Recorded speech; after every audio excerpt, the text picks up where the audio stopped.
الرحمن الرحیم لقد رضی اللہ عن المؤمنین اذ یبایعونک تحت الشجرہ۔ سورہ فتح کی آیت ہے۔ اللہ فرماتے ہیں تحقیق اللہ راضی ہوئے ان مومن مسلمانوں سے اذ یبایعونک تحت الشجرہ، جب انہوں نے بیعت کی درخت کے نیچے حضور سے۔ صلح حدیبیہ سے پہلے نبی کریم صلی اللہ علیہ وسلم نے جب حضرت عثمان رضی اللہ تعالیٰ عنہ کو اپنا سفیر اور قاصد بنا کر مکہ بھیجا تو وہاں سے یہ خبر آئی کہ حضرت عثمان کو مکہ والوں نے شہید کر دیا ہے، اور یہ جھوٹی افواہ پھیلائی گئی۔ نبی کریم صلی اللہ علیہ وسلم نے اپنے صحابہ کو جمع کیا، تقریباً 1400 صحابہ تھے۔ حضور نے اپنا ہاتھ رکھا اور فرمایا میرے ہاتھ پہ بیعت کرو اور حضرت عثمان کا خون کا بدلہ ہم لیں گے۔ تمام صحابہ نے حضور صلی اللہ علیہ وسلم کے ہاتھ پر بیعت کی، اور اس کے بعد جب حضور کے ہاتھ پر بیعت کی تو حضور صلی اللہ علیہ وسلم نے اپنا ایک اور ہاتھ اپنے ہاتھ کے اوپر رکھ کر فرمایا یہ ہاتھ حضرت عثمان کی طرف سے ہیں، اگر وہ شہید نہیں ہوئے تو یہ ہاتھ ان کی طرف سے ہے۔ اللہ فرماتے ہیں لقد رضی اللہ عن المؤمنین اذ یبایعونک تحت الشجرہ، کہ تحقیق اللہ راضی ہوئے ان مسلمانوں سے جب انہوں نے آپ سے بیعت کی اس درخت کے نیچے۔ یقیناً یہ آیت ہمیں بتا رہی ہے کہ صحابہ کا دفاع کرنا رسول اللہ صلی اللہ علیہ وسلم کی سنت ہے، صحابہ کی دفاع کرنا اللہ رب العزت کی سنت ہے۔ اس لیے کہ حضور صلی اللہ علیہ وسلم نے حضرت عثمان کی قصاص کے لیے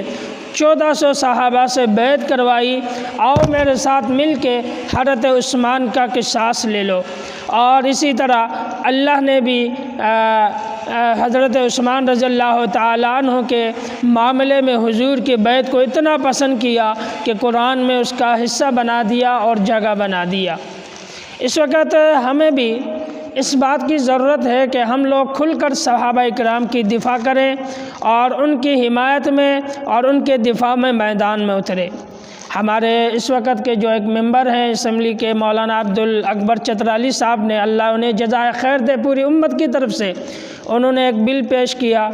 جو سابقہ ایک بل ہے۔ اس بل میں مزید انہوں نے وضاحت کر دی کہ جن لوگوں کو توہین صحابہ پر 3 سال قید تھی، اب وہ سزا بڑھا کر 10 سال قید کر دیا جائے یا عمر بھر کی سزا کر دی جائے۔ وہ بل اسمبلی سے منظور ہوا ہے۔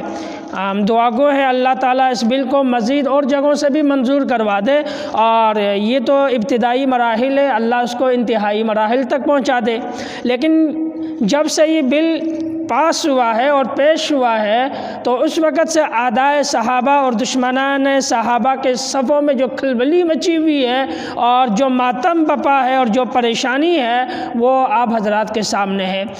تمام کے تمام اعدائے صحابہ جسے آپ لوگ کیا کہتے تھے بڑا نارمل انسان ہے، بڑا اچھا انسان ہے اور اتحاد کا درس دیتا ہے، میاں نروی کا درس دے رہا ہے، وہ بھی کھل کے اس بل کے مخالفت میں میدان میں اتر چکا ہے۔ اور میں ان تمام سنی علماء کو بھی یہ پیغام دینا چاہوں گا کہ اپنے غیرت کو کم از کم ابھی تو جگا لو۔ جن کے دسترخوان پہ تم نے جا کے ہڈیاں کھائی اور جن کے ساتھ تم نے محبت کے گلے لگائے اور جن کے پیغام کو تم نے سراہا تم بڑے اچھے کام کرتے ہو، وہی اس بل کے مخالفت میں آ گیا ہے اور کہتا ہے کہ اس بل میں بنو امیہ کے لوگوں کی تحفظ کی جاتی ہے، حالانکہ ایسا نہیں ہے۔ اس بل میں جمیع صحابہ کرام کی تحفظ کے لیے پاس کیا گیا ہے، لیکن جن لوگوں کے دلوں میں منافقت ہے اور واقعی میں وہ اعدائے صحابہ ہیں ان کو تو تکلیف ہوگی، ان کی پیٹ میں مرور ہوگی، وہ تو اٹھیں گے، لیکن مسلمانوں پر اور پاکستان کے تمام سنی بھائیوں پر یہ فرض بنتا ہے وہ اس بل کے حمایت میں کھڑے ہو جائیں۔ اللہ رب العزت کی سنت ہے صحابہ کا دفاع کرنا، رسول اللہ صلی اللہ علیہ وسلم کی سنت ہے صحابہ کرام کی دفاع کرنا۔ اس لیے ایک عثمان کی شہادت کی جھوٹی خبر پھیلائی گئی تو حضور صلی اللہ علیہ وسلم اتنے تیش میں آ گئے کہ 1400 صحابہ کرام کو جمع کیا اور حضرت عثمان کے خون کے بدلہ لینے کے لیے